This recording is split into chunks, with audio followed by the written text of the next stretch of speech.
پھر امیر المؤمنین علیہ السلام کی حکومت کا زمانہ جب آ جاتا ہے 4 سال، وہ پرآشوب دور ہے، اس میں شروع ہی سے بغاوت ہے، آخر تک ان کے خلاف جنگیں ہی رہی ہیں، مختلف صوبوں میں جنگ، مختلف صوبوں میں بغاوت، ان کی تکفیر، ان کو گالیاں دیتے تھے ممبروں سے، اور بڑے بڑے صحابہ ان کے مخالف، تو ان کو یہ موقع نہیں ملا اور وہ پھر شہید ہو گئے، اور موقع نہیں ملا ان کو کہ وہ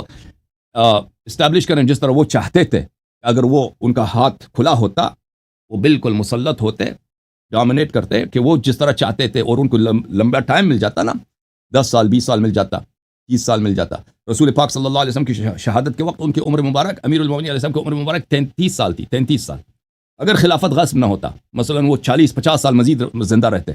اس کے بعد امام حسن علیہ السلام، امام حسین علیہ السلام، تو دنیا ایک ایسے نظام کو دیکھ لیتا نا، ایسے نظام کو دیکھ لیتا جس کا ہم تصور نہیں کر سکتے، عدل کا، انصاف کا، برکات کا، اور اسلامی ایجوکیشن کا، کہ فلورش ہونے کا، اس کی گروتھ کا، اور اس کو عام لانے پر، اور عوام کی تربیت، افراد کی تربیت، کتابوں کی تصنیف، یہ جو ہم نے کھویا ہے ابو بکر اور عمر کی خلافت کی وجہ سے، جو نور ہم نے کھویا، جو برکات ہم نے کھویا، اس کا ہم اندازہ ہی نہیں کر سکتے کتنا بڑا نقصان ہوا مسلمانوں کا، پوری دنیا کا، پوری انسانیت کا۔ جی سر، مزید بولیں۔ سر اس میں سے یعنی میں یہ سمجھوں کہ وہ حکومت کے احکام جو تھے وہ امانت کے طور پہ حضرت علی کے پاس تھے، لیکن عوام نے چونکہ ان کو خلافت نہیں دی، خلافت جو اقتدار کی ہے، اس وجہ سے پھر وہ جو احکامات تھے وہ سب کے سب یعنی کہ ہو ہی نہیں سکتے، اگر ان کو تو ملتی تو ان ساری چیزوں کی تشریح ہو جاتی۔ بالکل، جو حکومت ہے نا، حکومت کا حق صرف اور صرف اللہ کو ہے، رسول صلی اللہ علیہ وسلم کو، اور اس کے بعد جو وہ تعین کریں اس کو ہے۔ اسلام میں یہ نہیں کہ لوگ بنا سکتے ہیں، اپنا حکمران بنا سکتے ہیں، ڈیموکریسی ہے، یہ تو نہیں۔ اللہ نے جس کو بنایا وہ اہل بیت علیہم السلام ہے، تو لوگوں کو یہ جاننے کی ضرورت ہی نہیں ہے، یعنی جب ان کا کام ہی نہیں ہے حکومت کرنا، تو وہ جو حاکم شرعی ہوگا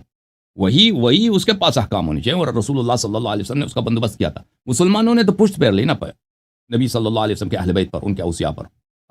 اپنا پشت کر دیا، اور ظالمین کی طرف، ظالمین نے بھی ان کو بہکا دیا کہ ہماری طاعت کرو، اور ظالمین بھی، وہاں پہ فتوحات کا زمانہ تھا، بہت مال غنی، یہ عرب تو بہت فقیر لوگ تھے اسلام سے پہلے، اور نبی صلی اللہ علیہ وسلم کے زمانے میں بہت فقر بہت عام چیز تھی۔ یہ کھانے میں ان کا کھانا بھی وہ کوئی ایسا کھانا تھا کہ ہم اس کا سوچ بھی نہیں سکتے کتنا یہ سادہ، ہمیشہ بھوکا رہتے تھے لوگ، چپکلی تو یہ کھاتے تھے۔ تو پھر یہ جب فتوحات بڑھ گئی، مختلف جگہوں سے بڑے بڑے پیسے آنے لگے، سونے جو ہے وہ اونٹوں پر، اونٹ پر سونا جو ہے، سونے کے خشت وغیرہ، یہ سونے کے اینٹیں، یہ لوڈ کر کے یہ مدینہ لے کے آتے تھے، اور وہاں سے بہترین خوبصورت عورتیں دور دراز علاقوں سے، ایران سے، آذربائیجان سے، ارمنستان سے، آپ کے موجودہ دور کا جو ترکی ہے اس علاقے سے، مصر سے، وہاں سے غلام، طرح طرح کے غلام، جن کو اچھی کتابت آتی ہے، کسی کو کھانا پکانا آتا ہے، کسی کو بہت زبردست قسم کا کپڑا سینا آتا ہے، تو ان لوگوں، یہ لوگ تو حیران رہ گئے تھے نا، تو پھر اہل بیت علیہ السلام کو کیا پیچھا کرنا تھا، ان کو تو ایسی چیزیں مل گئی تھی، ان کا لاٹری ٹکٹ نکل آیا تھا، تو وہ اسی میں 1-2 صدیاں گزر گئی، اسی باتوں میں حکمران جو ہے، عوام کو، ان کو آتا ہے کہ عوام کو کیسے بہکایا جائے، خوش رکھا جائے،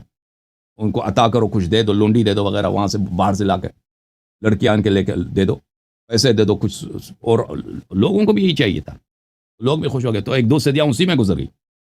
تو اس زمانے میں اگر لوگ اہل بیت علیہ السلام کے پاس آتے کہ ہم نے آپ کے اتباع اسلام آپ سے سیکھنی ہے، تو بہت سارے احکام سیکھ جاتے، اور شیعوں نے یہی کیا، اس زمانے میں ایک اقلیت یہی کیا انہوں نے، کہ وہ خلفاء کے ساتھ نہیں تھے، بنی امیہ کے ساتھ نہیں تھی، بنی عباس کے ساتھ نہیں تھے، ابو بکر عمر کے ساتھ نہیں تھے، اہل بیت علیہ السلام کے ساتھ رہے، اور الحمدللہ ان لوگوں نے بہت ساری کتابیں لکھی، بہت سارا انفارمیشن جو شیعوں سے مرتبط ہے۔ امامت ہمارا کام نہیں ہے، امامت کے کیا احکام ہیں، امام کیسا مثلا اپنا حکومت چلائے گا، یہ انہوں نے نہیں بتایا ہمیں، کیونکہ ہم امام ہیں ہی نہیں، ٹھیک ہے نا، وہ امامت کے قوانین کیا ہیں، حکومت کے قوانین کیا ہیں،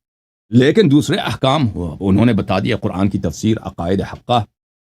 سنن، اعمال، اخلاق، الحمدللہ ہمارے پاس بڑا ذخیرہ ہے، الحمدللہ شیعوں کے پاس۔